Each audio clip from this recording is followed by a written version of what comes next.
And it's a beautiful day out here in North Carolina, a little cool, but hopefully we've been playing golf later on this afternoon and watching the Masters this weekend. All right. I mean, this topic today, when I heard about it, I said, "Oh my, here we go." Let's just Alan, when we're talking financial guys, Alan's the man. And today's topic is Alan, what do you think about Trump's tariffs? Give me the pros and cons. All The right, pros, first of all, of Trump's tariffs. okay. Well, first of all, I just want everybody don't panic. That's you don't lose anything until you sell. But here's some pros of Trump's tariff: production of domestic industries, which is absolutely huge. We've been ripped off for so many years.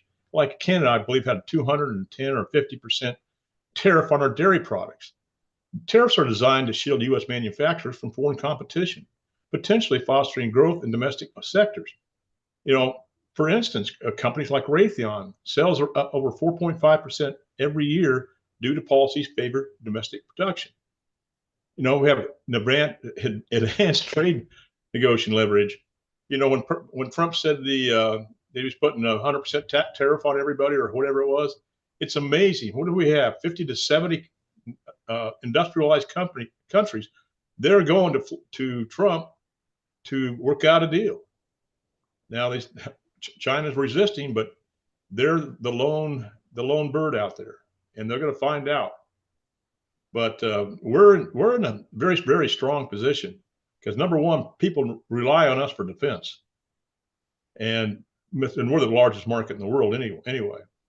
But reduction in trade deficits by making imports more expensive, tariffs can they can decrease the trade deficit, and even recent data indicates a slight narrowing of the U.S. trade deficit with many of the imposing tariffs on certain goods. I mean, we've been losing our behind for years.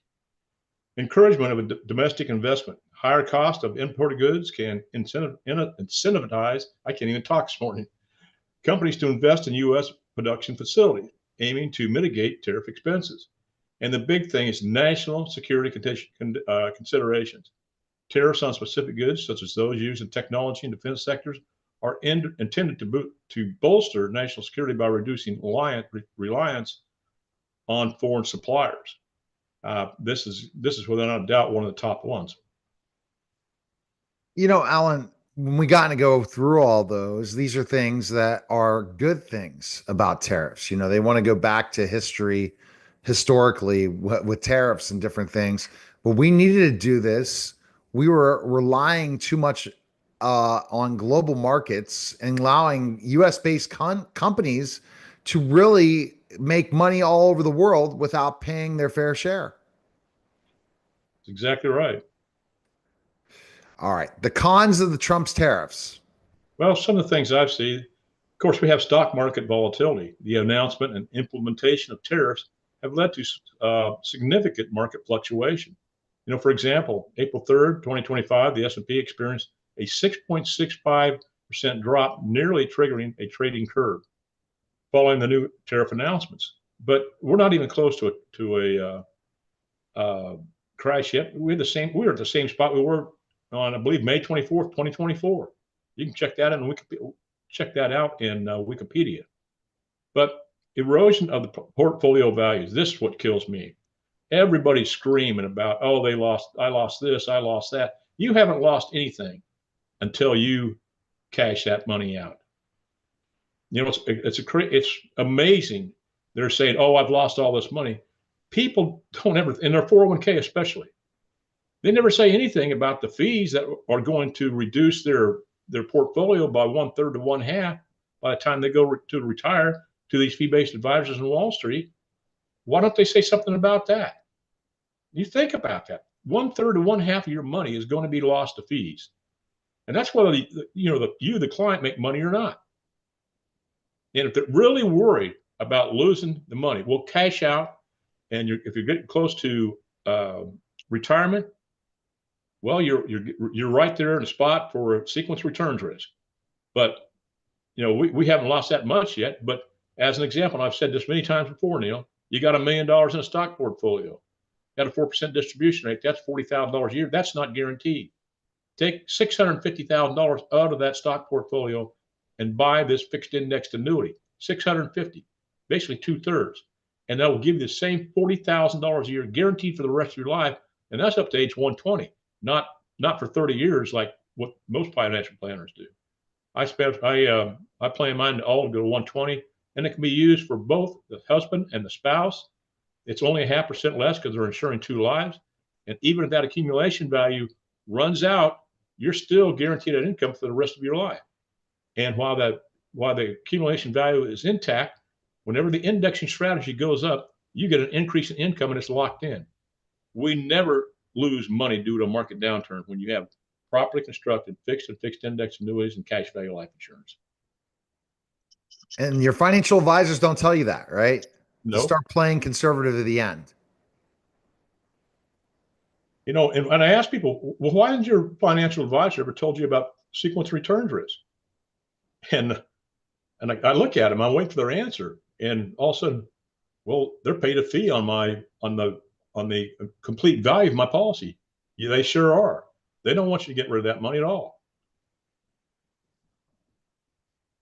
And there's just a lot of any other cons you're seeing, Alan? Yeah, retaliatory tariffs impacting U.S. exports. China's doing this right now. That's to be expected.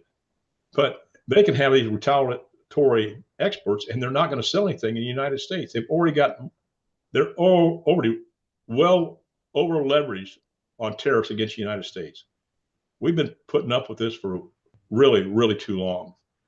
Now we have increased consumer prices, but people need to understand the consumer price index went down 1%, or 0.1% last month.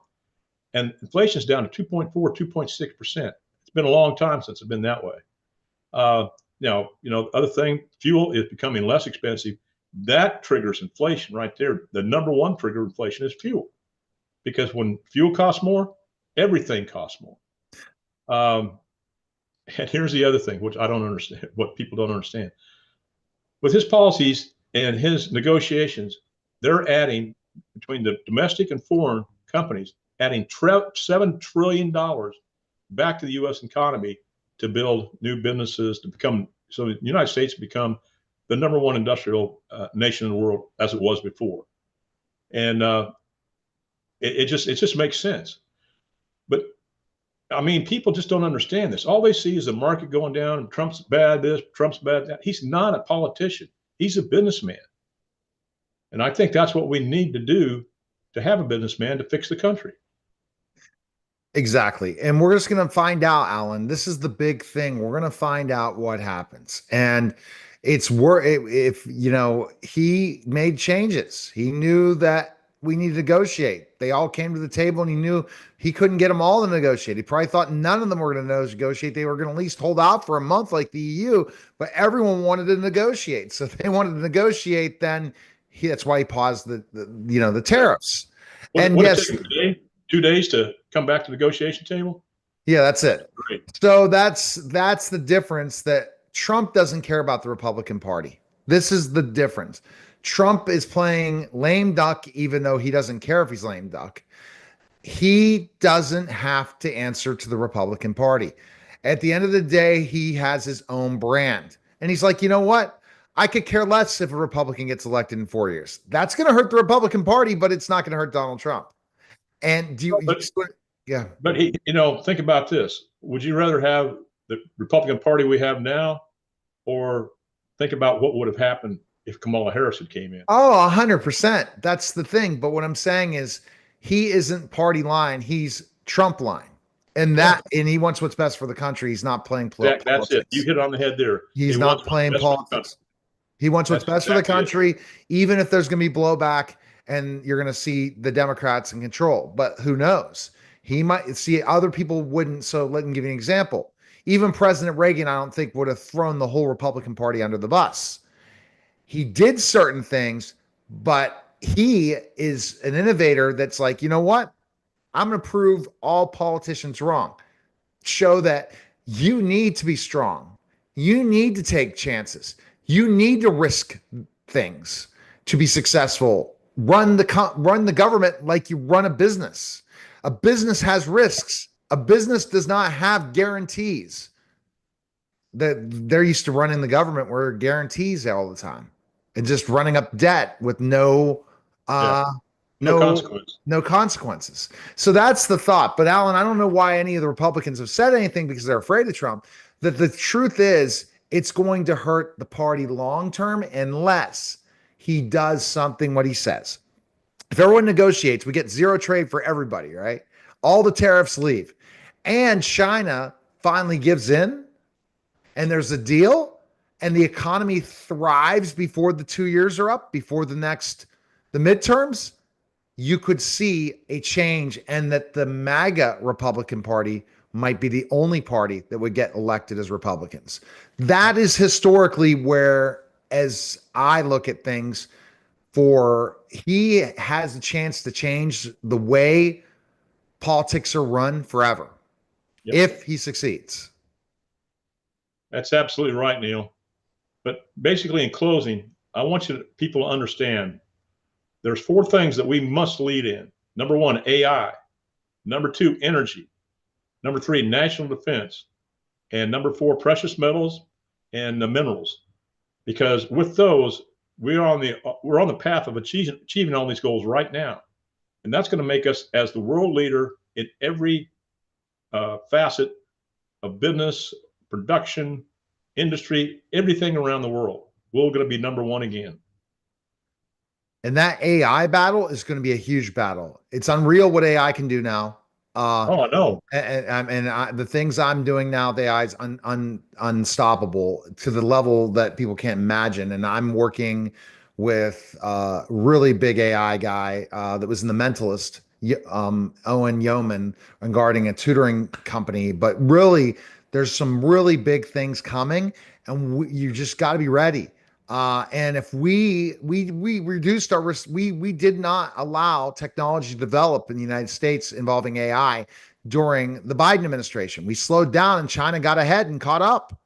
Yeah. Now the restrictions are less. And that means, guess what? Everyone needs to get hold of AI and it's the .com on steroids. All right. Best place to contact Alan's go to 910-551-1046 or go to strategicwealthstrategies.com or email you at strategicwealth, the number 0 at gmail.com. Thanks again, Alan. All right. Please give me a call because I do not charge my consultations. It's all about education. All right. That was that.